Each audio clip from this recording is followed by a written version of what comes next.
en esta primera diapositiva lo que hicimos fue poner un poco lo que es nuestra cadena de trabajo en general, como para que ustedes puedan tener como claro después cómo es la secuencia. Nosotros, para poder trabajar en esta cadena de trabajo, lo que hacemos es usar una herramienta que está disponible online, o sea, es una herramienta gratuita que está disponible en internet y que se llama Trello, y que justamente tiene el beneficio de, perdón, que sí, de poder guiarnos en las distintas etapas de nuestro trabajo, que es las que les vamos a explicar hoy. Muy en general van a ver que tenemos algunas columnas que son de carácter transversal, como por ejemplo las de requerimientos técnicos en materia de infraestructura y software, y bueno, por ejemplo, cuando se trata de publicaciones web, pero después es una cadena que lo que hace es ir, nosotros vamos creando tarjetas, que en muchos casos se corresponden a películas, y bueno, y esas películas se van moviendo a lo largo de esta cadena de trabajo. Yo ahora le paso la palabra a mis compañeros, como para que podamos empezar a explicar esta cadena de trabajo. Ahí van a ver que es bastante larga y bastante compleja, pero acá arrancarían las primeras, cada una de estas presentaciones vendría a ser una columna de nuestra cadena de trabajo. Bueno, arranco yo entonces, por la infraestructura, que es lo infra, que es lo que está más abajo de todo, y es transversal a todo realmente, en realidad. Bueno, como todos saben, los archivos audiovisuales, todos necesitan infraestructura para poder archivar, visualizarlos y digitalizarlos y guardarlos. Cuando hablamos de infraestructura, hablamos de hasta inclusive un aparatito para poder rebobinar los casetes. Yo qué sé, la infraestructura básica de los casetes sería una de las... Pero bueno, hay un montón de cosas. Acá estamos viendo ya la primera fotografía, la primera pantalla. Básicamente nosotros dividimos a los efectos de explicarlo, más que nada, dividimos como en dos rubros más fundamentales. Uno es el equipamiento original con que fue producido ese material audiovisual, que en muchos casos la gran mayoría son materiales obsoletos, son equipos obsoletos, que hay materiales audiovisuales, fundamentalmente los magnéticos, pero no exclusivamente, que para poder digitalizar esos materiales, necesitamos el equipo original. Entonces, lo que hacemos en el laboratorio es recopilar todo lo que se encuentre por ahí de material. Por ejemplo, acá en esta pantalla vemos un Betacam, unos caseteros, unos VHS, como todos los equipos que se usaron en su momento para producir esos materiales, que están en desuso prácticamente ahora, y juntarlos para poder usarlos, y en muchos casos también solo para tenerlos como repuesto, para poder recuperar los materiales, los que se rompan, digamos, porque tampoco obviamente los repuestos tampoco se producen actualmente. Entonces, bueno, somos como cachivacheros en ese sentido, de recuperar todo el equipamiento que ande por ahí en la vuelta. En general, de los formatos más utilizados en Uruguay, tenemos casi todos, aunque sea un ejemplar. Pero bueno, obviamente también los equipos que tenemos fueron usados, son usados, están muy usados, ya están pasados prácticamente con el límite de su vida útil, entonces el cuidado que hay que tener con esos equipos es tremendo, y bueno, a la hora de mantenerlos y prepararlos. Un momento que tengo un problema con el perro acá.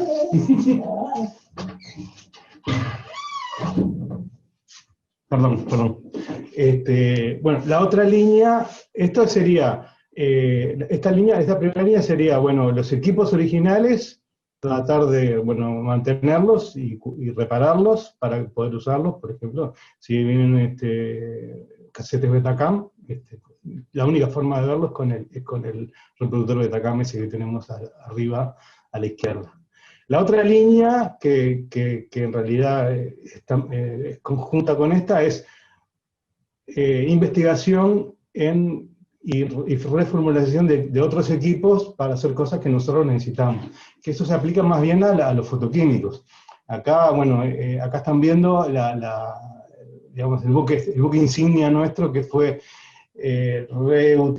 recuperamos un viejo telecine que servía para digitalizar películas en formato SD, en calidad SD, lo reconvertimos a un escáner para digitalizar películas en calidad, estamos llegando a 4K o más.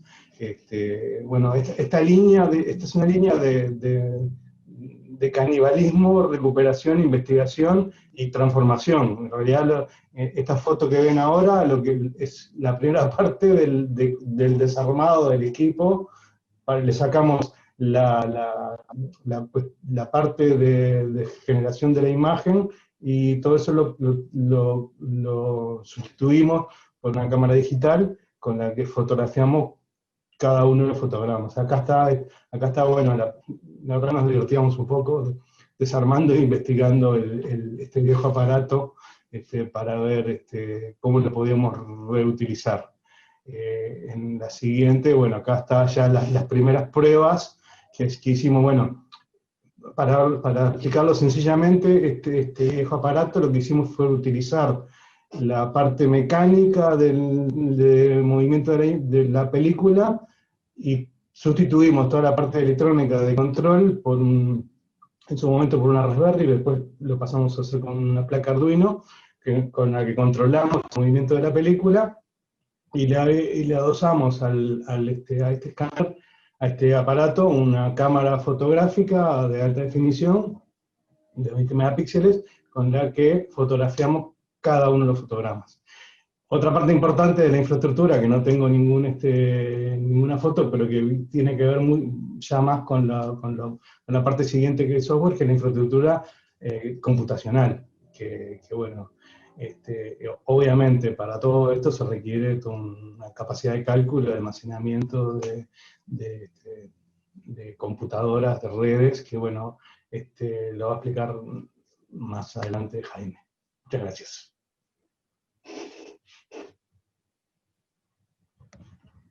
Gracias, Nacho.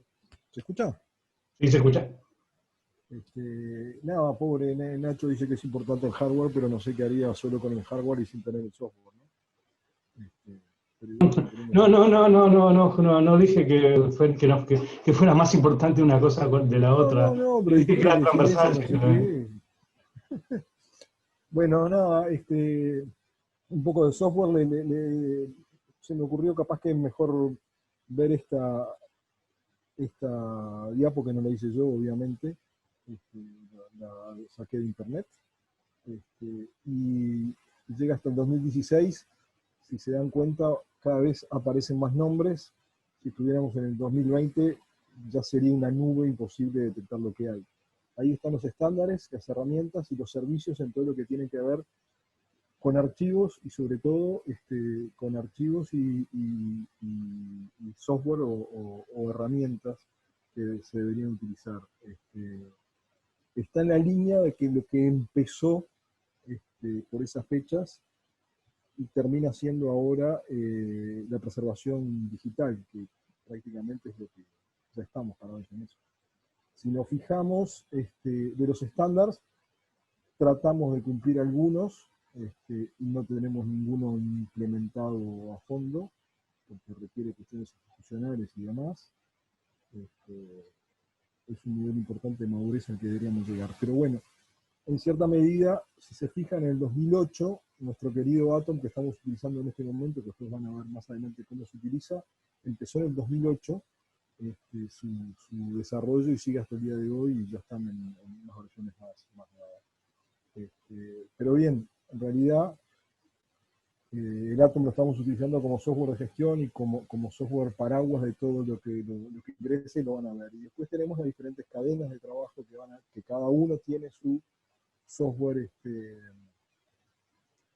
más específico para seguir adelante, hasta que termina en uno que ven ahí en el 2010, que es Bagit, que es un estándar, que simplemente lo que hace es chequea que todos los archivos que queremos guardar de algo, de algún objeto, que tiene mucho que ver con, sobre el 2002 tienen el OAIS, todo lo que OAIS recomienda que se debe guardar, el Bagit lo chequea y lo guarda, y eso es lo que queda como objeto digital. Pero para llegar a eso, después nos abrimos y lo que nos guía básicamente es, como dice la universidad, seguimos utilizando software libre o open source, mejor todavía, y estamos utilizando en este momento las herramientas ofimáticas de LibreOffice, en general para todo. Después, lo que se usa como, que es, en general se le llama software o herramienta de glue, para encolar cosas y pedacitos, optamos por Python, porque tiene muy buenas bibliotecas para tratamiento multimedia. Y después, los demás software que utilizamos, DaVinci estuvimos en su momento para la edición, y últimamente hemos conseguido algunas herramientas open source, como Big Record, que también lo van a ver, se lo van a presentar, para lo que es toda la captura de materiales magnéticos con tarjeta, que da una flexibilidad y una libertad, la verdad que está bárbaro. Yo creo que el desafío próximo y lo que nos queda es tener un buen manejador final de todos los productos que tenemos y que se van produciendo a lo largo de las cadenas de trabajo que van a haber. El otro yo creo que es importante, que es el GIMP para crear cartelería y demás, que es lo otro que se utiliza. Y no puede faltar todo lo que es la herramienta de Google Docs y demás, que capaz que pensamos demasiado. Y el otro creo que es importante, es lo que mostraba Isabel al principio, que es el Trello, que sobre eso más o menos se organiza, y algunos lo van a ver a lo largo de la presentación. Pero bueno, vamos para donde empieza todo.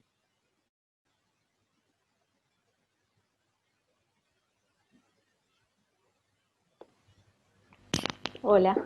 Bueno, yo voy a hablar un poco de con qué materiales trabajamos en el laboratorio. Según su procedencia, pueden ser de distintos tipos. Por un lado están los proyectos propios del laboratorio o del AU, en base a los archivos que tenemos, que custodiamos, ya sea fotografías o películas de su fondo ICUR, o de archivos privados, por ejemplo, materiales audiovisuales que estén dentro de los archivos privados o archivos institucionales, o también pueden ser cosas que no estén en el acervo, pero que sean de interés del archivo o del LAPA, porque forman parte de líneas de investigación de los docentes que trabajamos en el laboratorio. Otro grupo de trabajos que realizamos vienen a partir de convenios con otras dependencias de la universidad, otros organismos del Estado o organizaciones sociales, privadas o particulares igual, y que corresponden en general a grandes grupos de materiales, archivos integrales o grupos grandes. Y por último, solicitudes externas de personas, organizaciones que solicitan el tratamiento, la digitalización de archivos particulares, documentos, unidades documentales en general. Y esto se hace en general luego de un primer contacto, se viabiliza esta solicitud mediante el formulario de solicitud, que es lo que vemos acá a la izquierda. Se encuentra en la página web nau.udelar.edu.uy/formularios, y es un formulario muy sencillo que, además de dejar los datos de la persona, tiene que dejar de qué documento se trata, qué formato, cantidad, duración, si él tiene los derechos de esos documentos y si leyó el reglamento, que es un reglamento que fue aprobado por el CS y que va a regular todo el proceso de digitalización, y también las tarifas, porque son servicios en general que tienen un costo.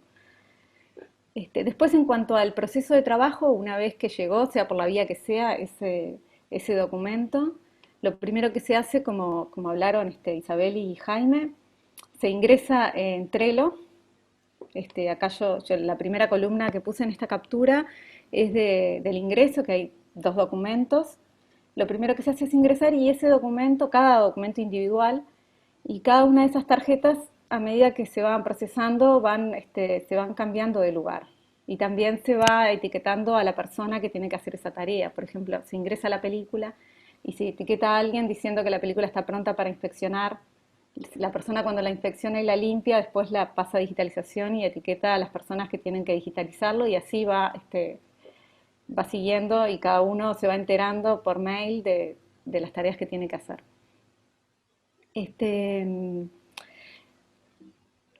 Perdón.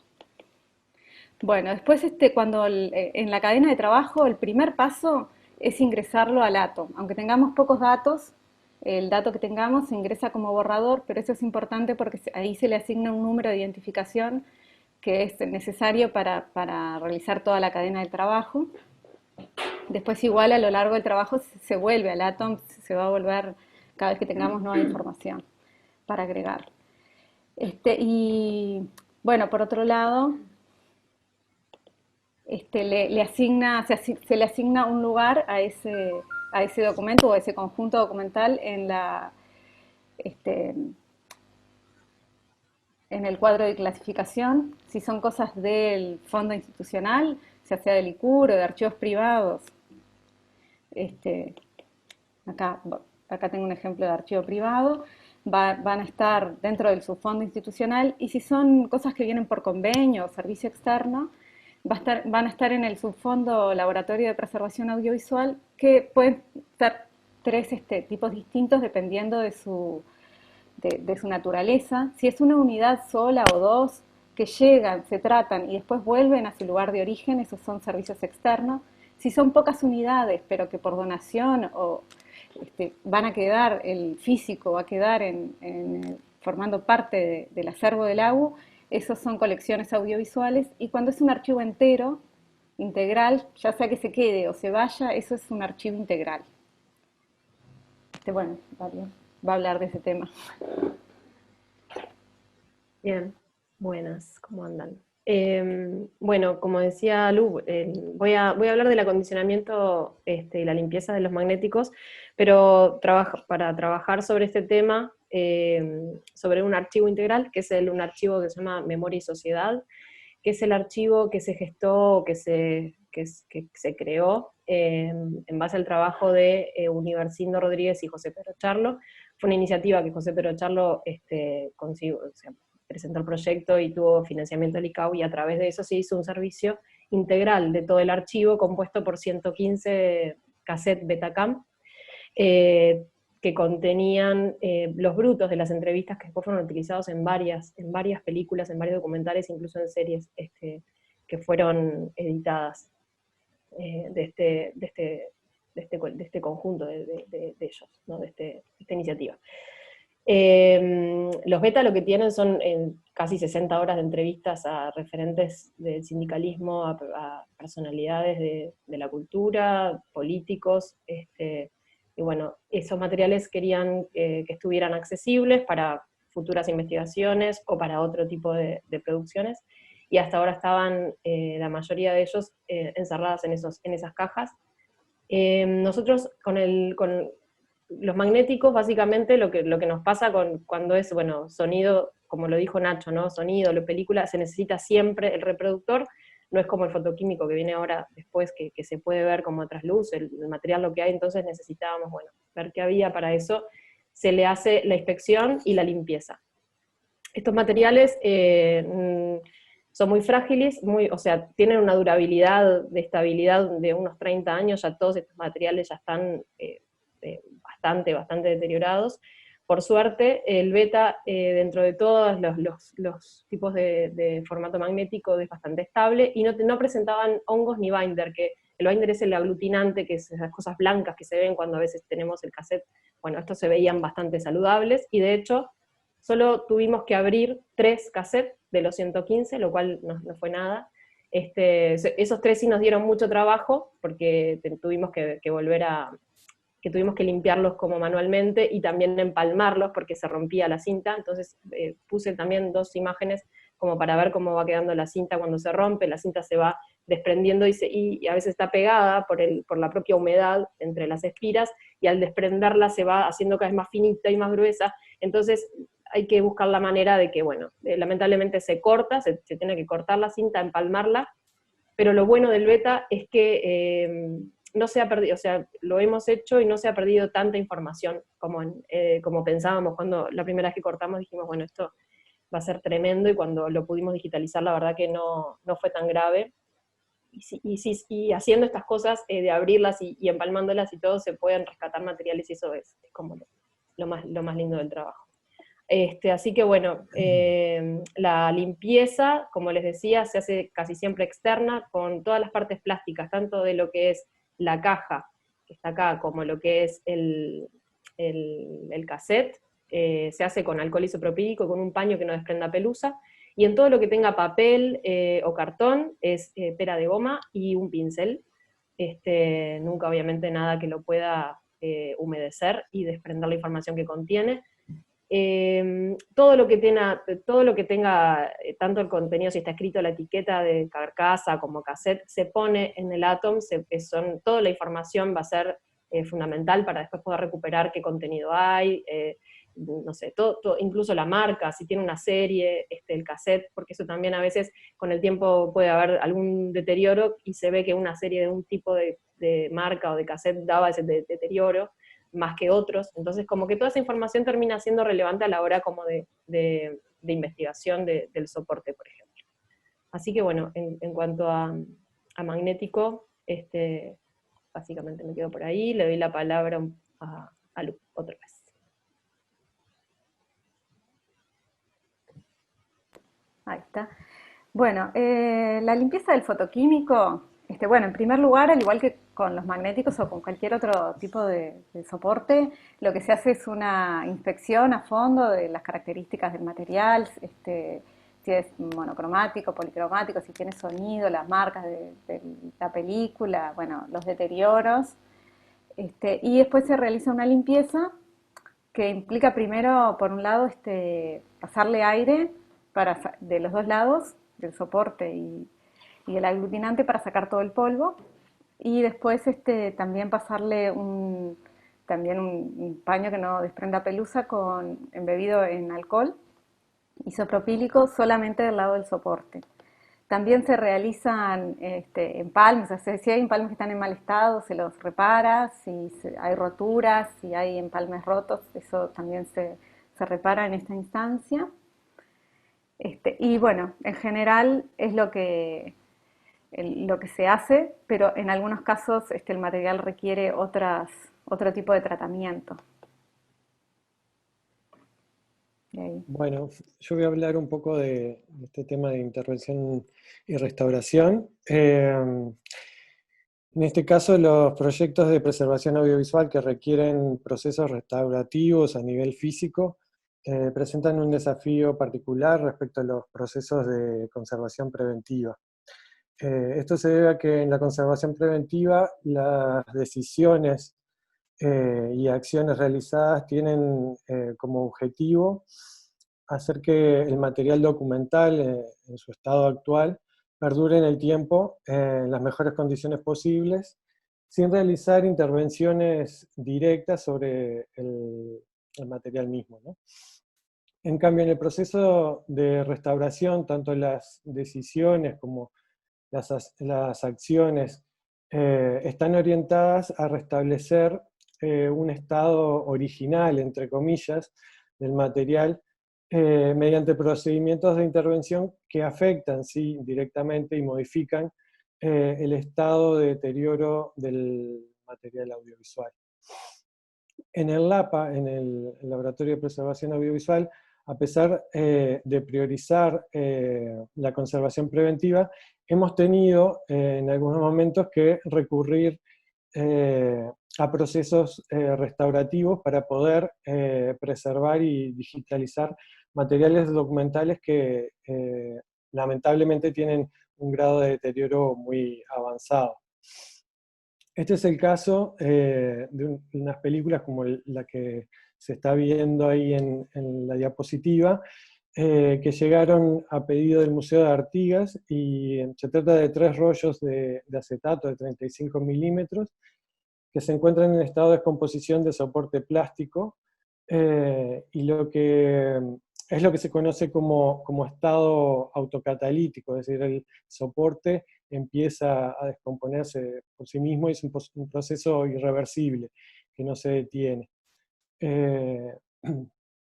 Entonces esto hacía prácticamente imposible siquiera que se pudieran inspeccionar, como contaba Lucía recién, el contenido de forma tradicional, ¿no? Entonces, debido a estas condiciones, ambas caras de la película estaban pegadas por la propia liberación de los ácidos de la degradación acética. Entonces, debido a la fuerte contaminación que producen estos ácidos, estos rollos de material fílmico fueron separados desde un principio y alojados en un depósito aparte del resto de los materiales de esa clase, ¿no? Hasta poder ser tratados como corresponde. Entonces, para poder resolver la fijación entre las caras de la película, lo que hicimos fue realizar una serie de baños consecutivos de estos rollos, sumergiendo el material en una solución que tiene un 70% de alcohol isopropílico y un 30% de agua desionizada. El alcohol ayuda a disolver de alguna manera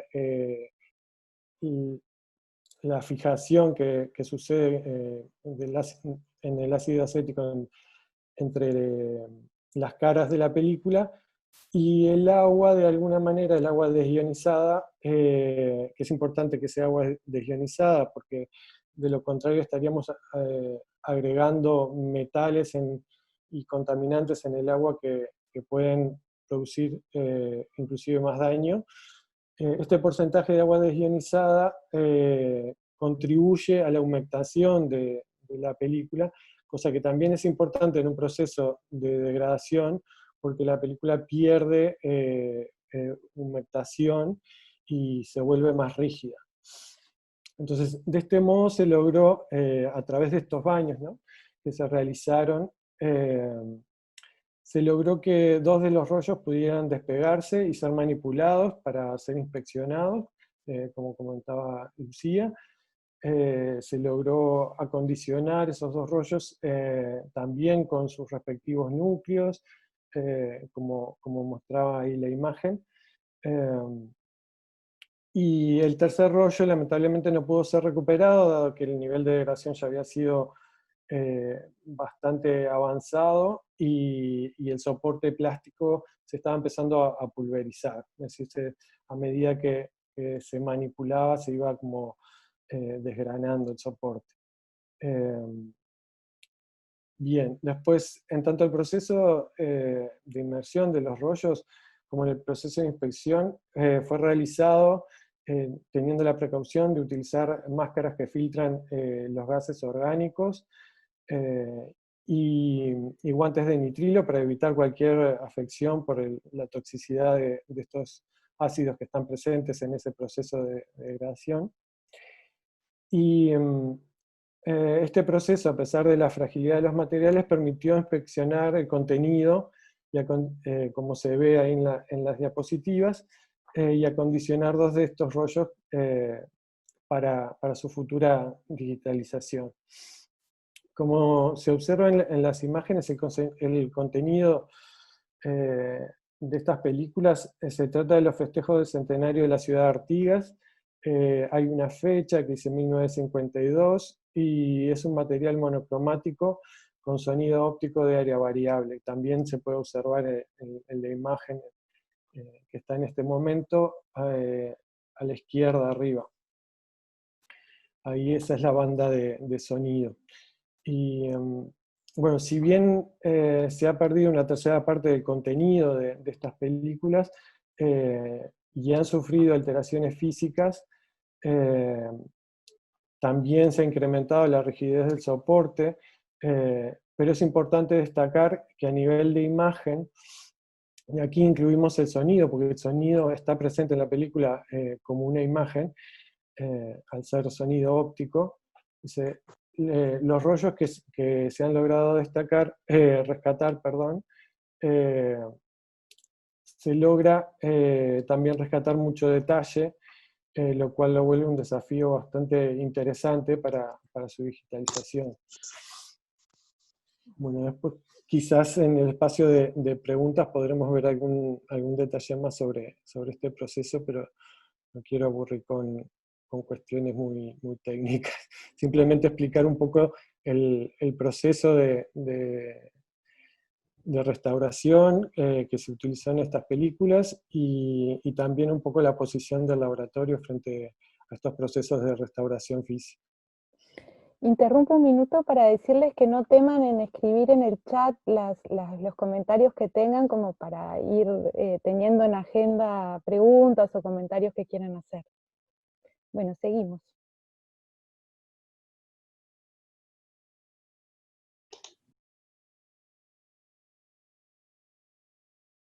Nacho, no sé si estás muteado.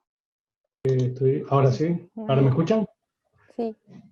Bueno, me voy a referir brevemente, ya poco hablé de la digitalización de fotoquímicos.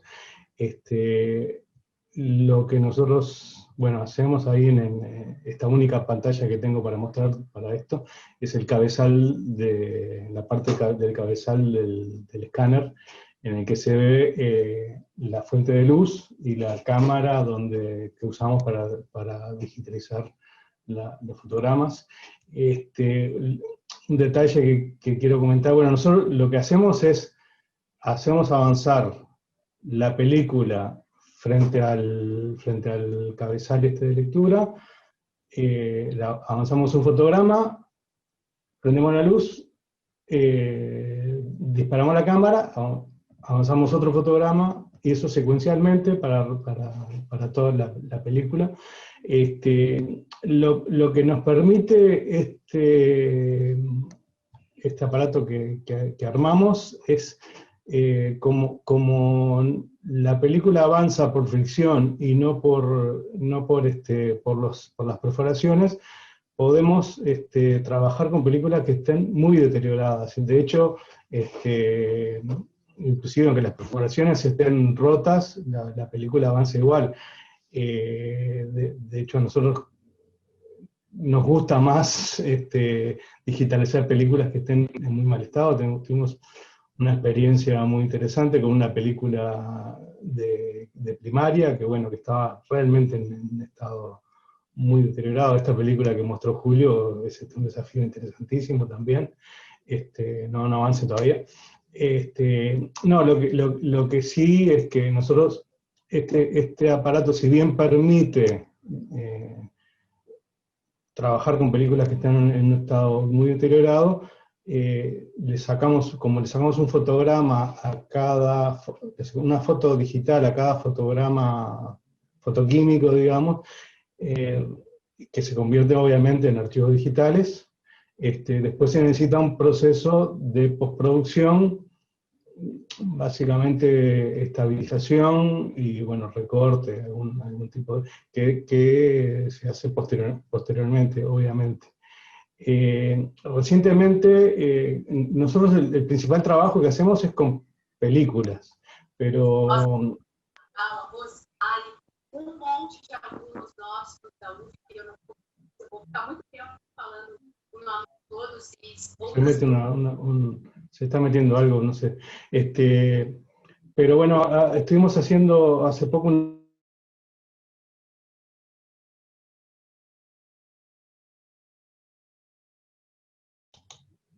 nos tocó, tenemos un proyecto en puerta de digitalización de un volumen importante de diapositivas de foto fija. Entonces hicimos un testeo con un sistema similar a pero conformado por una cámara de fotos, para comparar a ver cómo funcionaba esto con respecto a digitalizar un escáner plano, y pudimos hacer un análisis comparativo, y nos dio que todavía nos faltan algunas cuestiones técnicas, pero el primer resultado de este testeo es que digitalizar con un sistema de cámara y luz difusa como esto, da resultados mejores que los del escáner, a pesar de que el escáner da más resolución. El escáner plano da más resolución. Bueno, simplemente esto, después capaz que en el área de la zona, de la parte de las preguntas, podemos profundizar con esto. Y dejo a mis compañeros que continúen.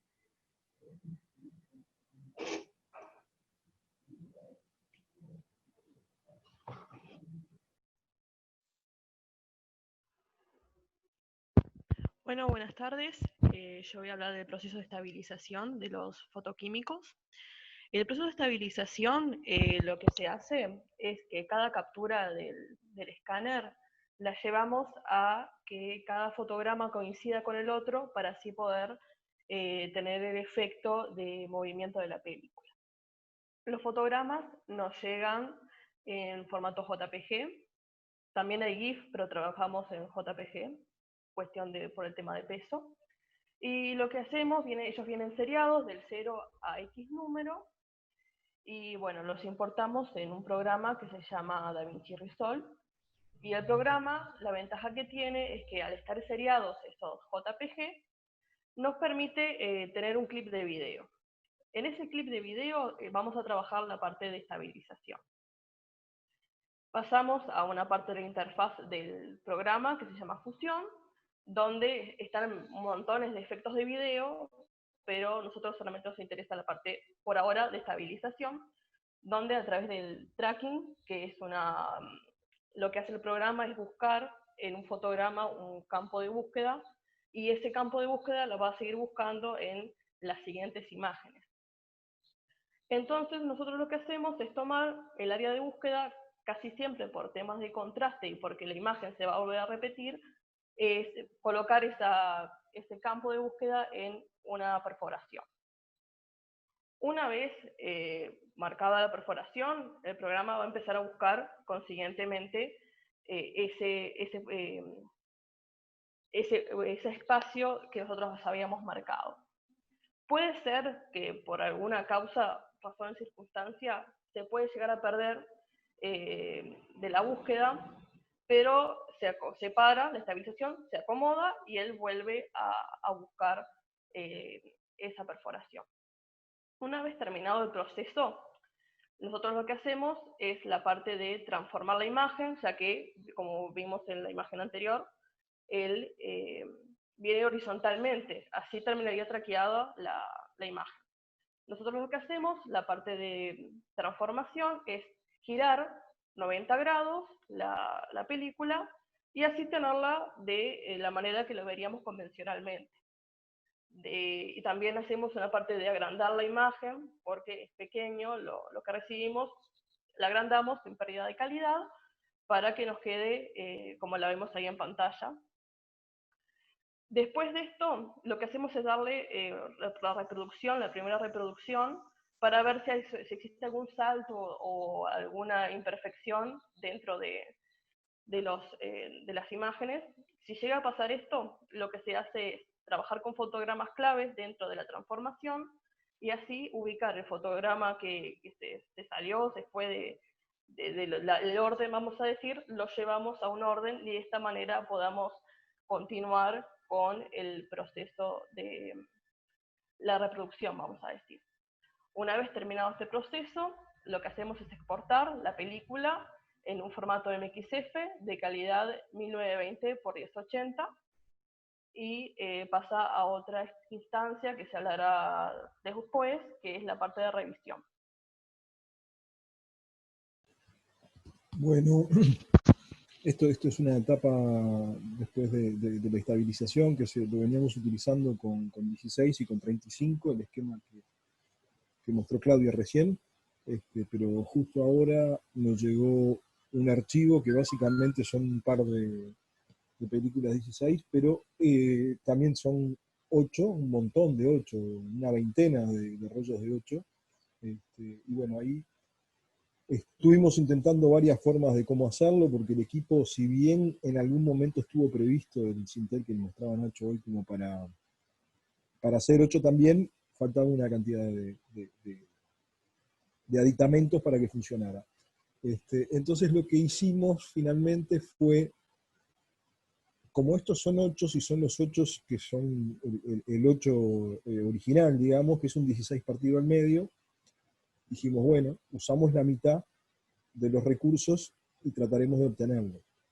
El tema es que como es la mitad, también en cada una de los fotogramas de un 16 tenemos 2 8. Por tanto, esto que ustedes están viendo ahí es muy parecido a lo que mostró Claudia recién en el caso de, creo que era un 16, no, pero un 16, un 35 lo que mostré, pero en cualquier caso es un solo fotograma que tomamos de la foto que se saca, un solo fotograma del fílmico de la foto que se saca. En este caso, lo que tenemos que hacer es tomar 2 fotogramas que están aquí, que son los 2 fotogramas de en medio de cada uno de ellos.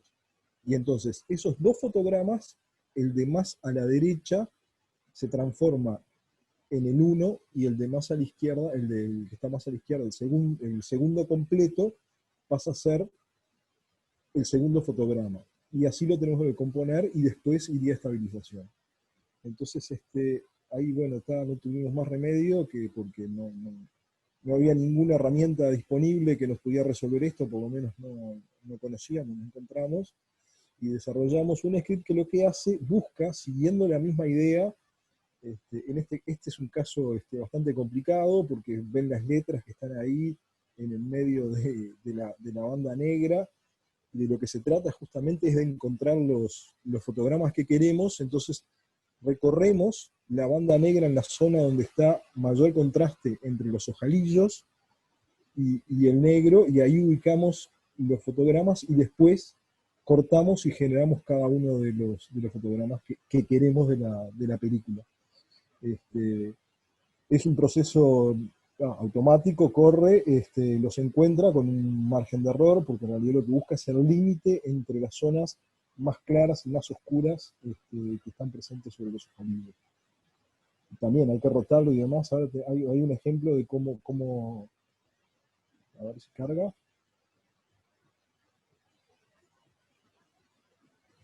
Bueno, está pixelado, yo lo veo pixelado, pero supongo que por el estado. Ahí, si miran un poco atentamente, ponelo en que se reproduzca tenés una opción si te parás, que es que se reproduzca circular, o paralo, ahí está. Dale pausa. Ahí está. Ahí lo que estamos viendo, no sé si ven las rayas verdes, es el lugar donde cortó y donde encontró el software para construir el fotograma. Es decir, lo que tiene que coincidir es la primera raya de más arriba verde, que apenas se intuye ahí, pero bueno, es donde empieza la primera perforación del primer fotograma, y la segunda, que está arriba del ojalillo de abajo, es donde tenía que encontrar donde empezaba. En este caso coincidió, y después las otras 2 rayas horizontales largas coinciden. Bueno, se dan cuenta que esto es un 8, tienen dimensión de que el tamaño del fotograma del que estamos hablando en este momento es muy pequeñito, y si se dan cuenta, la ventana de proyección es mucho menos que toda esa área, ¿no? Inclusive ahí donde está la letra sobre la izquierda se ve parte de lo que se ve más abajo de la fotografía que tomó en ese momento la cámara. Y además, la separación entre cada uno de los cuadros, si se fijan, abajo de la línea verde, es bastante irregular. Es decir, pero todo eso no debe aparecer, o por lo menos no aparecía no aparece nunca cuando lo proyectamos en 8, ¿no? Igual lo sacamos de ese tamaño, nos quedamos con esa cantidad de información, justamente por si hay que hacerle algún otro arreglo. Pero básicamente es la misma idea de lo que se hace con el 35 y con el 16, nada más que es un poco más complicado, entre otras cosas porque lo tenemos que hacer nosotros, y bueno, además la interfase de esto no existe, es un programa, es script, lo recorre todos los archivos, no tiene interfase gráfica ni todas las cosas que tiene DaVinci, por ejemplo, para trabajarlo, pero bueno, así lo va encontrando, y este es un niño en la playa con una escena bastante complicada, pero bueno, más o menos funciona como queremos, en este caso en 8. Por suerte también logramos, es decir, estamos pudiendo digitalizar 8. Bueno, eso fue.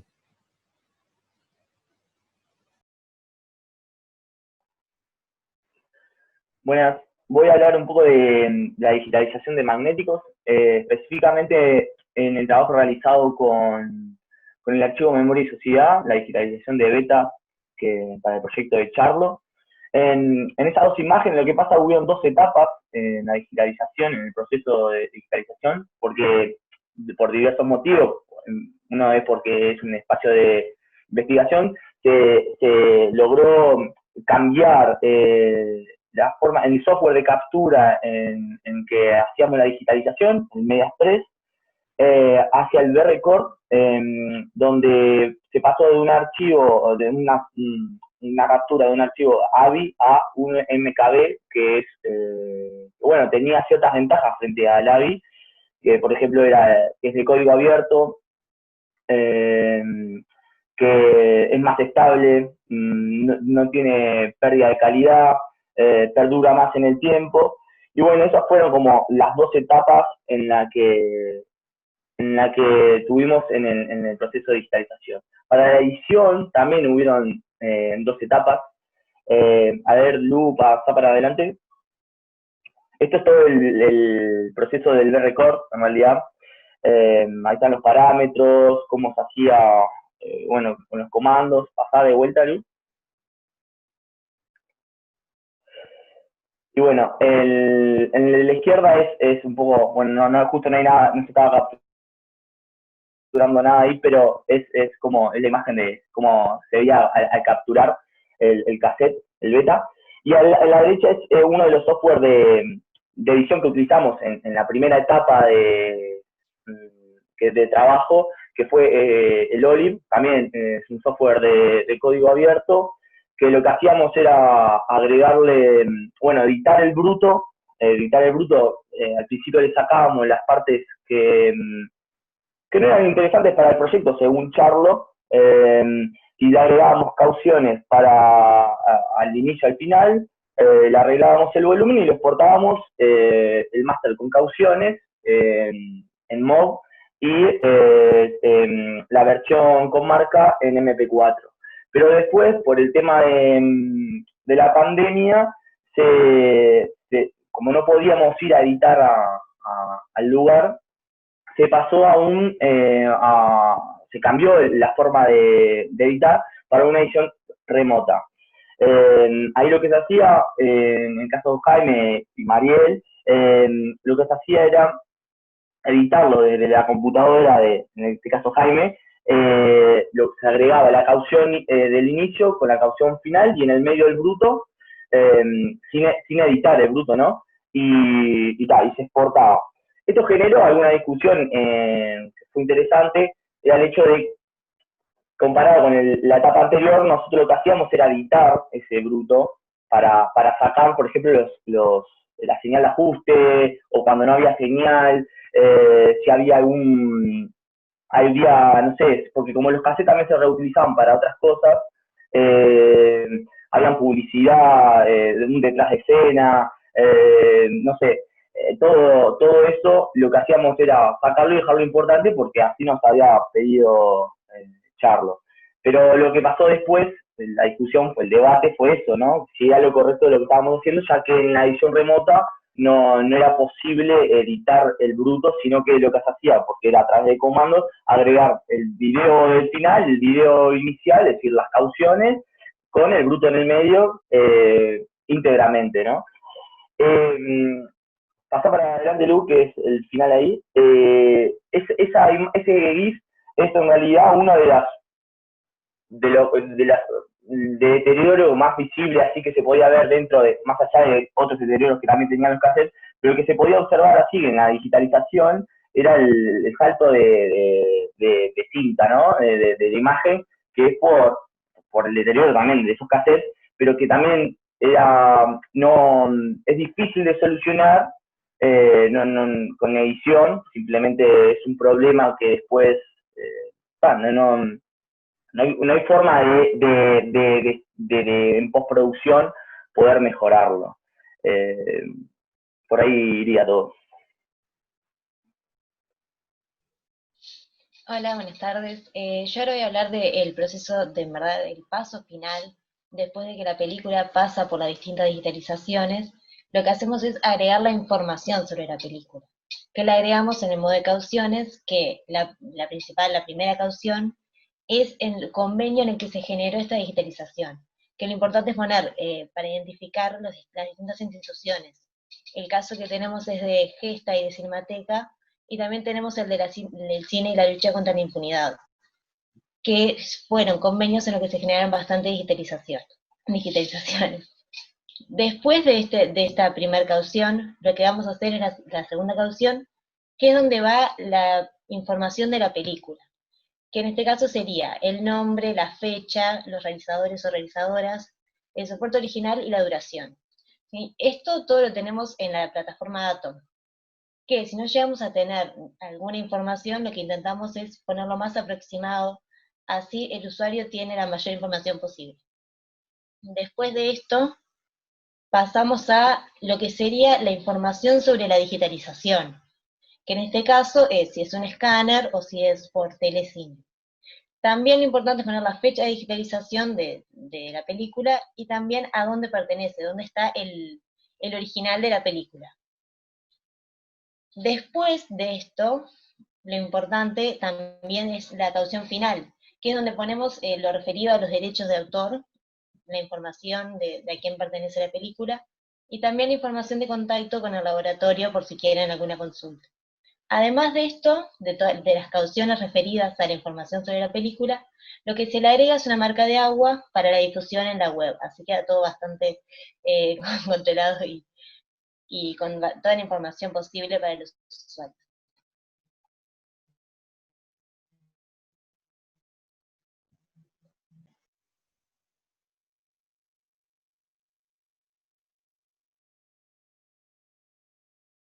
Es un nombre de jerga interna que le pusieron FileZilla. FileZilla es el sistema de transferencia de archivos y que la verdad es que fue nos salvó mucho a lo largo de todo el COVID para poder seguir trabajando. Es lo que contaba Paolo hoy de cómo se terminaban armando. De hecho, si ustedes supongo que lo pueden ver, esto es una carpeta donde está las cauciones que explicaban, que explicaba Ana Clara, cada una de ellas, y lo que se hace es, se genera el MP4 o el formato del MKB, lo que se quiere de cada una de ellas a partir del slide.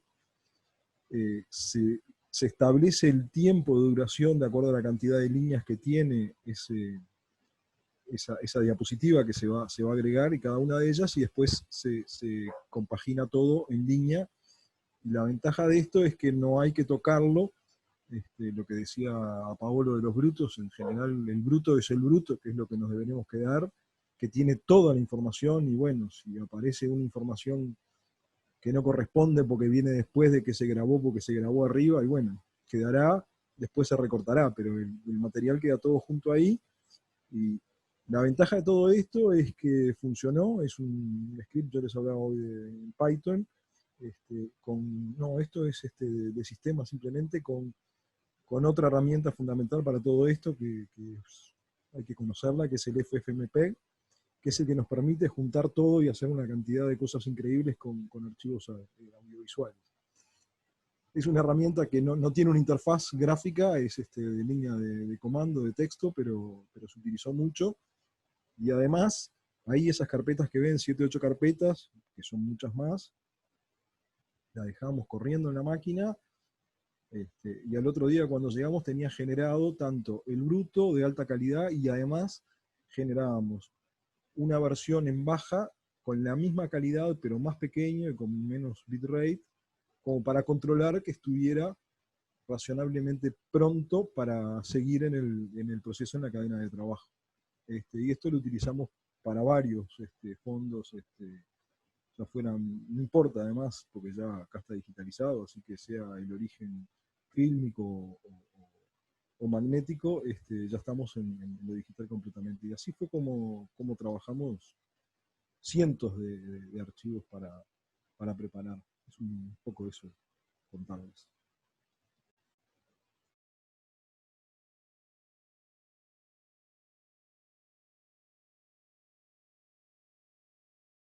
Bueno, y ahora un paso pequeño pero no menos importante es una revisión final, que es lo que se conoce en varias cadenas de trabajo como el control de calidad. Es un paso previo a la publicación del material y bueno, se busca evitar la publicación de materiales que contengan algún tipo de error. Entonces se revisan las cauciones que, como ya explicó Ana Clara, las que contienen información referida a la identificación y el contenido de la película. Se revisan todos los archivos resultantes a través de esta herramienta que comentaba Jaime, FileZilla. Podemos acceder a los archivos resultantes de las digitalizaciones que ya han sido tratados para poder ser publicados. Y bueno, durante la revisión de las películas se revisan eso, las copias, tanto las copias de acceso como los máster digitales de preservación, revisando que no existan saltos en la imagen, por ejemplo, que la imagen no se congele, que el video corra bien y continuo, que el audio esté correcto, si es que contiene, que corresponde, y bueno. Y bueno, y este proceso en realidad se hace mediante visionados, porque bueno, es como la forma en la cual corresponde hacer este proceso, porque el ojo humano tratando de revisar el material. Entonces el paso final en este proceso de revisión es la disponibilización del material online, que en nuestro caso en el laboratorio usamos nuestro canal de YouTube. Después capaz que Isabel cuenta un poquito más sobre esto. Yo dejo por aquí para que puedan seguir los demás.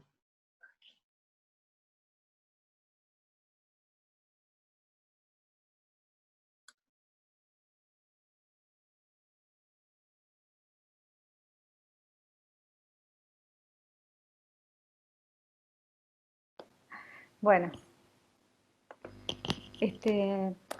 primero que nada,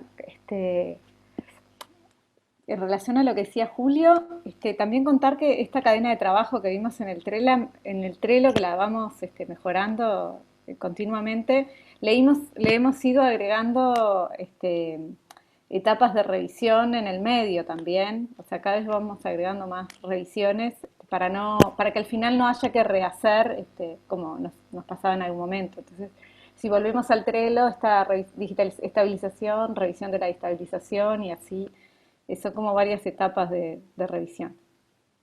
Por otro lado, bueno,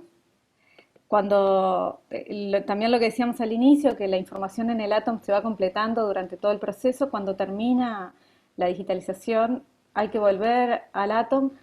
En primer lugar, porque a nosotros nos interesan mucho todos los aspectos técnicos o de derechos o de procedencia, pero al usuario lo que le va a interesar es también el contenido. Es importante, una vez que lo tenemos digitalizado, podemos saber más de la película y agregar algo sobre el contenido, información nueva que pueda surgir, pero además porque también tiene que estar en el Atom toda la información sobre la digitalización, así como está toda la información sobre el soporte físico. Y esto es algo que estamos todavía como que procesando, viendo qué datos se incluyen, el formato, las distintas versiones que existen, dónde se ubican los respaldos. Y bueno, estamos un poco en esa discusión, próximamente incorporaremos como algo más estandarizado. también viendo un equilibrio entre donde se pone toda la información que existe sobre eso y la información que al usuario le vaya a servir, pero no excedernos. Bueno, sigue Jaime. Sí, acá cerramos, finalmente empieza la vida digital y la preservación como tal del objeto, y un poco les traía, en realidad en algún momento tendremos que hacer esta revisión, no sé si en alguna organización donde trabaja alguno de los participantes lo han hecho, es un poco saber dónde estamos parados. Hay una cantidad de formularios de este tipo, como estaba presentado ahí, para saber cómo estamos parados en todo el proceso de digitalización y todo lo que viene después, cuando empieza lo que es la preservación digital. Nosotros optamos por mantener 3 copias de cada uno de los objetos digitales, que obviamente no está terminado ese trabajo, porque un poco el estándar que utilizamos de preservación lo terminamos de definir, creo que poco antes de que empezara la pandemia, finalmente, después de una discusión larga de los diferentes códecs, y algunos todavía nos quedan porque en el caso de la imagen fija todavía está un poco menos claro todavía de cómo lo vamos a preservar, que además de cómo lo preservemos depende de cómo empieza la vida digital y cómo sigue, y cada cuánto tendríamos que migrar o no, o hacer la evaluación para migrarlo. Pero bueno, es un poco que termina acá. Hay una copia que es un bruto, hay una copia que es de acceso, y bueno, lo que nos queda es hacer la revisión de todo el proceso para saber dónde estamos parados, lo que son las buenas prácticas de gestión de preservación digital. Eso es un poco lo que quería contarles.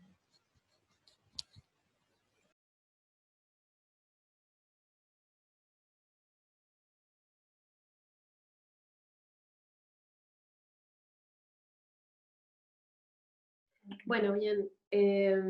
A ver, voy a intentar compartir yo la pantalla, a ver si me sale. Bueno, bien. ¿Se ve ahí la página? Sí. Perfecto. Bueno, contarles que dentro de la página del archivo, donde están todas las áreas y tenemos todo el acceso al fondo del archivo y también las noticias, y bueno, y hay pueden navegarla y ver la serie de actividades y áreas que tenemos dentro del AU. Está el Laboratorio de Preservación Audiovisual, que tiene 2 entradas, que puede ser por la página frontal o por el menú, acá. Y también todo lo que es reglamentos, formularios y cuestiones más vinculadas a lo que es toda esta cadena que empezó a hablar Lu y que hemos ido dando detalles en el correo de esta larga charla ya. Y bueno, y tenemos dominio técnico. Pero para contarles bien estas áreas, lo voy a invitar a Nicolás Ramuspe, que es nuestro Nobel pasante del laboratorio. Así que, Nico, cuando bueno, voy a tratar también de compartir la pantalla. Ustedes me dirán. ¿Ahí se ve? Básicamente, bueno, ¿se ve bien acá? Nico, no se ve, ¿eh? ¿Sí? Yo lo veo muy bien y lo oigo muy bien. Bueno, no sé si se ve ahí. Otra vez. La pantalla tuya no se ve. Te vemos a vos, pero no la Bien, yo estoy poniendo el share screen. A ver, ahí va. A ver, ¿ahí lo ven? Bien, bárbaro. Como contaba Mariel, bueno, básicamente tiene estas 2 entradas.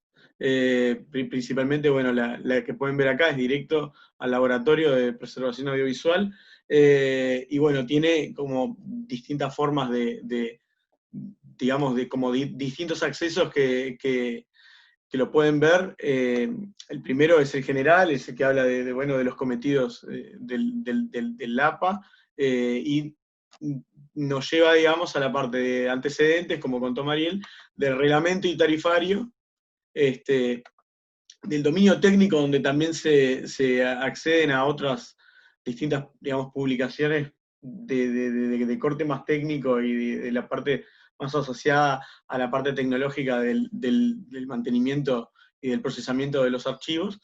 Y lo que les iba a comentar también es que otra forma, digamos, de aportar desde el LAPA al archivo general, a la página web del archivo general, es subiendo algunos artículos en la sección de noticias, que bueno, básicamente yo soy de los que estamos acá, la persona que es más nueva, entré además en plena pandemia, entonces mi contacto ha sido fundamentalmente en lo que lleva estos meses, ha sido digital, y bueno, mi contacto pudo tener, digamos, como una materialización digital en este artículo que escribí, que se llama La técnica y el patrocinio en primer plano, formas de hacer cine en la Universidad Intervenida, que básicamente es como un primer pantallazo, un primer aporte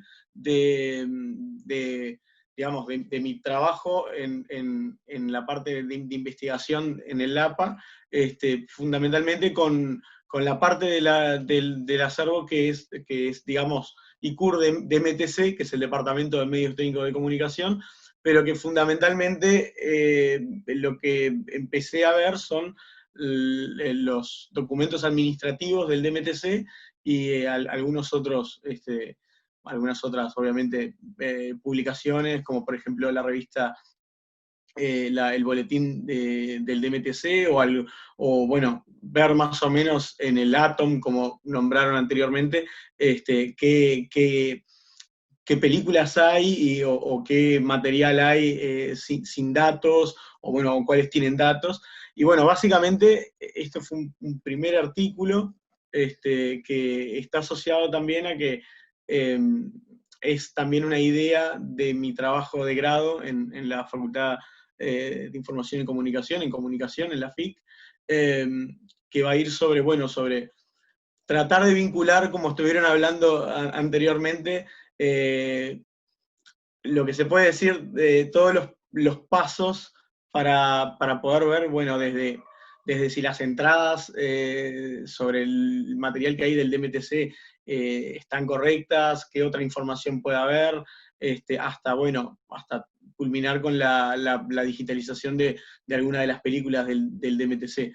Así que, nada, esto es como un primer aporte a la página web, digamos, del AU, que también lo interesante que tiene es que además del artículo, lo que hice fue también vincular con hipervínculos a algunos otros datos, y también incluir algunas películas que ya han sido digitalizadas y que ya se encuentran en el canal de YouTube del LAPA, que bueno, por ejemplo, acá mis ejemplos fueron la película Joaquín Torres García, subí su obra del 79, Cursos Universitarios del Norte del 75, y bueno, ahí nombré también Cooperativas de Vivienda del 76 y Salto Grande 1 del 75. La idea es poder también vincular y seguir escribiendo sobre el Departamento de Medios Técnicos y dar a conocer también otro tipo de películas que, como estas, han ido completando lo que es el acervo del ICUR de MTC. Así que nada, mi propuesta a futuro también en esto, y es también lo que dice el artículo, es seguir completando de una manera un poco cronológica también o sea, el material que forma parte desde el año 73 hasta el 80 y pico, más o menos, para vincular las cosas que se hicieron del DMTC, las películas, y bueno, también las publicaciones que tuvieron. Así que nada, eso, obviamente la página tiene muchísimas más entradas, la que semana a semana manejamos para subir como una nueva entrada en la parte de noticias, es esa. Así que nada, se va a seguir, y mi interés también con esta pasantía es seguir adelante con esto. Así que nada, cedo la palabra para que sigan. Bueno, en realidad un poco a través de todas estas presentaciones lo que queríamos era darles un panorama a todos de cuál es el proceso de trabajo en el laboratorio, sobre todo para poder exponernos a la crítica de ustedes y a los comentarios. Como ven, es un trabajo que abarca muchas disciplinas, muchas preguntas muy distintas, donde hay que calibrar desde obviamente lo que es el valor patrimonial de estos materiales hasta las características técnicas de los materiales de base y las características técnicas de los archivos digitales resultantes, pasando a su vez por una serie de cuidados que buscamos tener, de no intervención, de búsqueda justamente de documentar, pero sin alterar o intervenir o quitarle el protagonismo a lo que es la documentación propiamente dicha, y abrir obviamente a que esto pueda servir para el acervo universitario, para la investigación en la universidad, para la investigación en la relación entre el patrimonio cultural y las nuevas tecnologías. Y bueno, muchas veces nos cuesta hablar de esto, porque como ven es una cadena compleja, pero no queríamos dejar pasar la oportunidad de compartirlo con ustedes. Y si alguien tiene alguna pregunta, esperamos a que nos digan, o levanten la mano si pueden.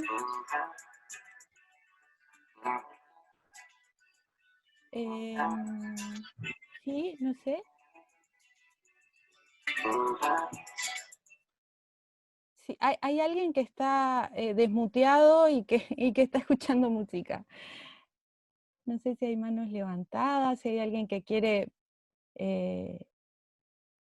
decir algo. ¿Tienen alguna pregunta, algún comentario? Creo que Alicia levantó la mano. ¿Alicia? Ah, desmuteate, Alicia. Sí. No sé.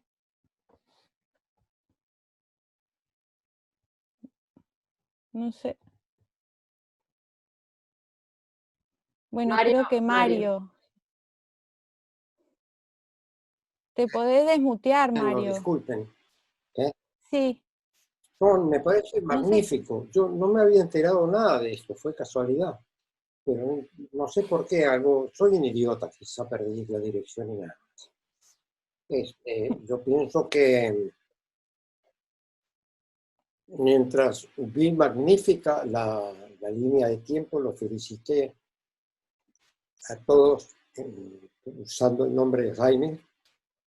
La línea de tiempo de procesos está excelente, pero yo creo una cosa, yo creo que hace muchos años, y no es por hacerme algún mérito allá en Venezuela, hice un sistema muy simple, que simplemente se tocaba con el ratón la gran cantidad de categorías que había para definir una película, y eso conducía a solamente 2048 combinaciones, por ejemplo, negativo, duplicado negativo, etcétera, 16, 35, y lo llenaba todo el mundo y quedaron encantados. Y salió más barato que un software similar que había hecho la UNESCO y que lo había donado, pero salió más barato.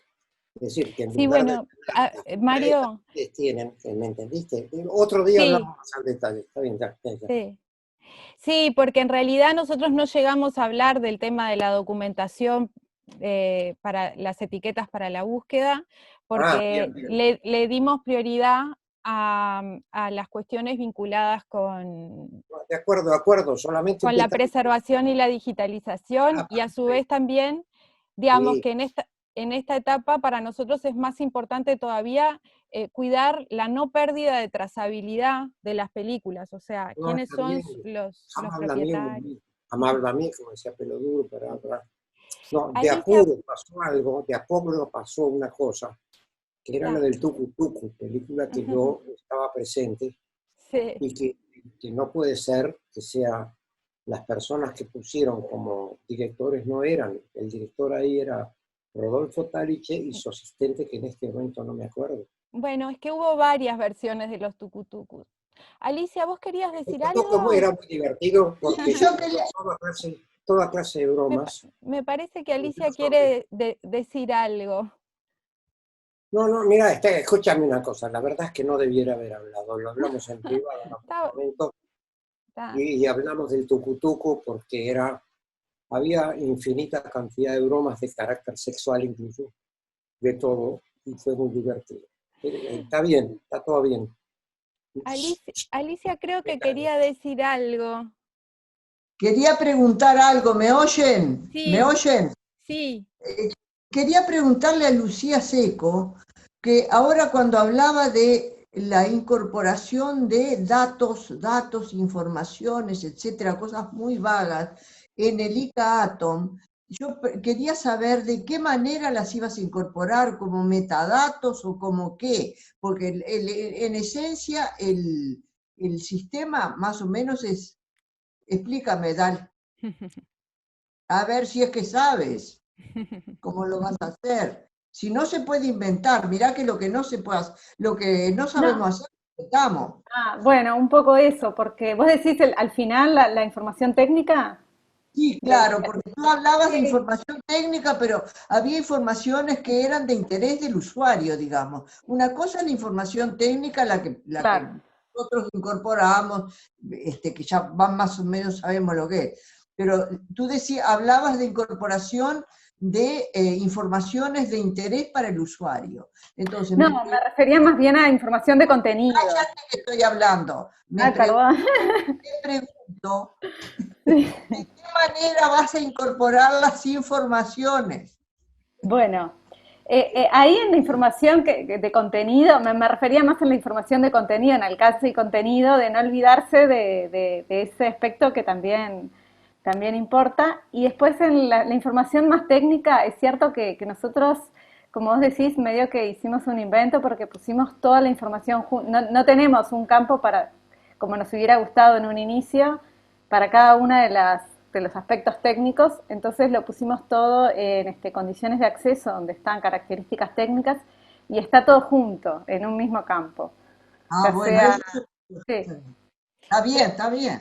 Eso tiene que ver con que el Atom no ofrece una discriminación de campos para los campos técnicos, y en algún momento, pero son esos tantos proyectos que quedan en el tintero, se planteó la posibilidad de hacer un plugin también para aportarle a Atom, un plugin que le pueda servir para otros archivos que puedan, digamos, describir mejor su información técnica para preservación digital.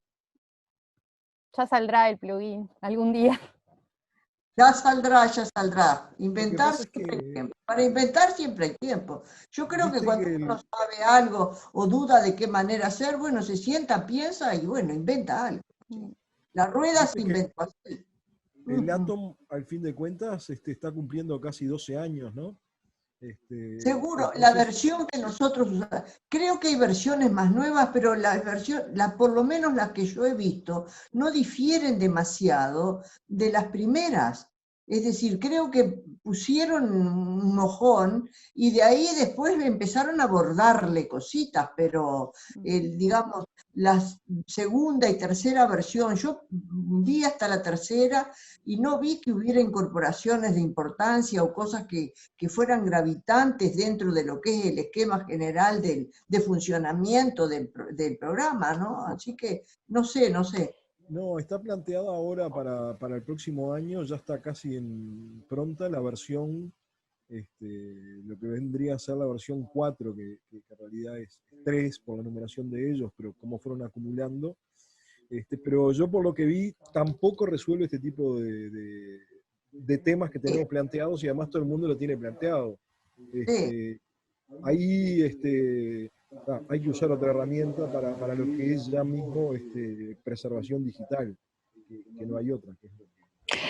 A ver, yo creo que, si interrumpo un minuto, pero que me parece que es un tema central, que en realidad es el trasfondo de las problemáticas a las que nos hemos enfrentado, que es cómo cumplir con la deontología del trabajo de archivo, donde lo que importa es la procedencia, es la preservación en el largo plazo, es la comprensión del patrimonio documental en su contexto de producción, cuando en realidad muchos de estos documentos, que además hoy se generalizan en el mundo de los archivos, tienen una característica que muchas veces es individual y hay que describir el ítem, pase lo que pase.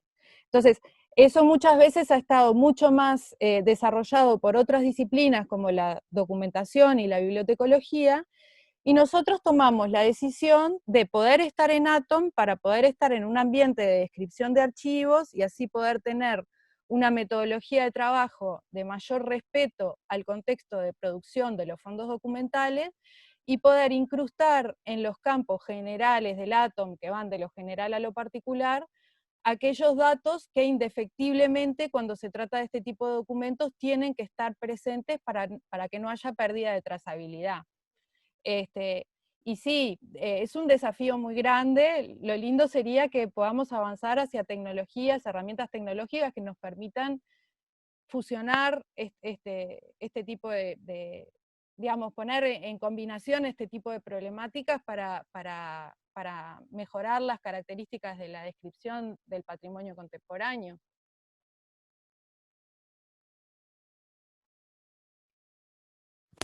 Bueno, no sé si hay alguien más que... Bueno, en realidad, si no hay más preguntas, ya estaríamos en el horario de finalización de la charla. Bueno, para nosotros es un gusto, muchas gracias por estar, por participar, y a su vez también todos aquellos comentarios que nos quieran hacer, que les parezca que pueden aportar al desarrollo de este trabajo, son bienvenidos, y a su vez también nosotros quedamos a la orden por cualquier iniciativa bueno, inquietud o duda en la que podamos aportar, digamos. Muchas gracias.